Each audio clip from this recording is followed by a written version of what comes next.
جب ہم سر کسی واقعے سے ان کو تعلق دیتے ہیں تو پھر سر ان کو مذہب یاد آ جاتا ہے, یہ پھر فتوے لگانے شروع کر دیتے ہیں. لیکن سر ہم یہاں پہ میرا لیڈر اور ہم لوگ کھڑے ہیں سر. پرسوں سے میں ان کا سر یہ ان کو میں دیکھ رہا ہوں کہ ان کی ساری کرسیاں خالی, یہ سمجھتے ہیں کہ ہم کہیں چھپ جائیں گے تو ہم سے کوئی سوال نہیں کرے گا. سر سوال تو ہم ان سے کرتے رہیں گے.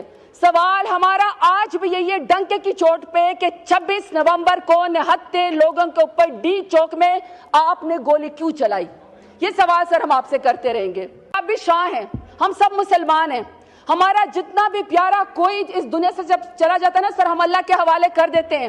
وہ ہمارے لیے نا بہن بھائی نہیں رہتا, ہم نے اس کا جنازہ پڑھ کے مسلمانوں نے کناتے اس کو قبر کے نیچے مٹی کے نیچے دینا ہوتا ہے. سر یہ تو اس قدر بے حس حکومت ہے, اس قدر بے شرم بے حیا حکومت ہے.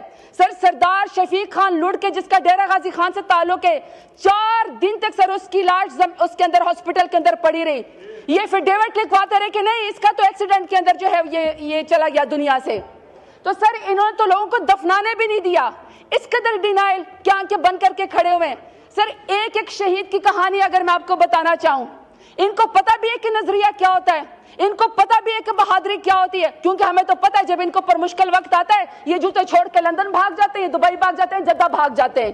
وہ تو سر میرا لیڈر ہے, وہ تو سر میرا لیڈر ہے, میرے کارکنان ہیں, میرے ورکر ہیں جو سر یہاں پہ ذات پات کو چھوڑ کے سر نظریے کی خاطر ڈی چوک آئے تھے. شخص نے سر پریس کانفرنس کی, ہر شخص نے سر پریس کانفرنس کی مذاق اڑانے کے لیے, مذاق اڑانے کے لیے. شہیدوں کو بھی سر انہوں نے شک کیا.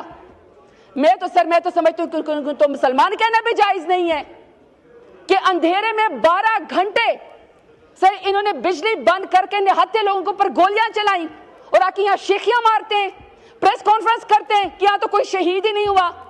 ہر وقت کا ڈینائل. کیا سر انہوں نے اللہ کو منہ نہیں دکھانا, انہوں نے واپس حلقوں میں نہیں جانا, انہوں نے ووٹ نہیں لینا, یا سر ہر دفعہ انہوں نے کار کی ڈگی میں برقع پہن کے بوٹ پالش کر کے انہوں نے حکومت لینی ہے. اور سر وہ کہتے ہیں نا بڑی کہ مجھ سے پوچھتے ہو کہ کربلا کیسی تھی, جو میرے وطن کا حال ہے بس ایسی تھی.